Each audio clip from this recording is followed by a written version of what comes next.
ସାଙ୍ଗମାନେ ଆପଣମାନେ ତ ଖଜୁରୀ ଗଛ ଦେଖିଥିବେ, କିନ୍ତୁ ଏଇଭଳିଆ ଖଜୁରୀ ଗଛ କେବେ ଦେଖିନଥିବେ। କାରଣ ଏଇ ଦେଖନ୍ତୁ, ଏଇଟା ଦେଖ, ବାକି ଖଜୁରୀ ଗଛ ଦେଖ କେମିତି ଦେଖାଯାଉଛି, କିନ୍ତୁ ଏଇ ଗଛ ଯେଉଁ ଫାଷ୍ଟଟା ନୁ, ଏଇଟା କେମିତି ଦେଖାଯାଉଛି ଦେଖ। ଆକ୍ଚୁଆଲି ଏଇ ଗୋଟେ ଗଛରେ ଆକ୍ଚୁଆଲି 7ଟା ମୁଣ୍ଡ ଅଛି, ସାତ ମୁଣ୍ଡିଆ ଖଜୁରୀ ଗଛ। ଏଇଟା କେବେ ଦେଖିନଥିବେ। ଏମିତିଆ କାହାର ଗାଁରେ ଅଛି ମୋତେ କମେଣ୍ଟ ମାଧ୍ୟମରେ ଜଣାଇବେ। ଯିଏ ଏମିତିଆ ଖଜୁରୀ ଗଛ ଦେଖିଛି ମୋତେ କମେଣ୍ଟରେ କୁହନ୍ତୁ।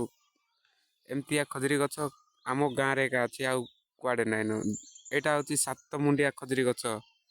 ଏଇଠି 7ଟା ମୁଣ୍ଡ ଅଛି। ମନେକର ଏଇଟା ଗୋଟେ ଗଛ, କିନ୍ତୁ ଉପରେ 7ଟା ମୁଣ୍ଡ ବାହାରିଛି। ଏଗୁଡ଼ାକ ଯେମିତି ଉପରେ ଗୋଟେ ଏମିତି ମୁଣ୍ଡ ନାହିଁ, ଏଗୁଡ଼ାକ ଗୋଟିଏ ମୁଣ୍ଡିଆ। ଲେକିନ୍ ଏଇଟା ଯେଉଁ ଫାଷ୍ଟଟା ଯେଉଁ ଦେଖାଉଛି ନାଇଁ, ଏଇଟା ହେଉଛି 7 ମୁଣ୍ଡିଆ ଖଜୁରୀ ଗଛ। ଏଇଟା ତ ଯିଏ ଜାଣିଛ, ଯିଏ ଦେଖିଛ, ସିଏ କମେଣ୍ଟ ମାଧ୍ୟମରେ ମୋତେ ନିଶ୍ଚୟ ଜଣାଇବ। ଠିକ୍ ଅଛି, ବାଏ।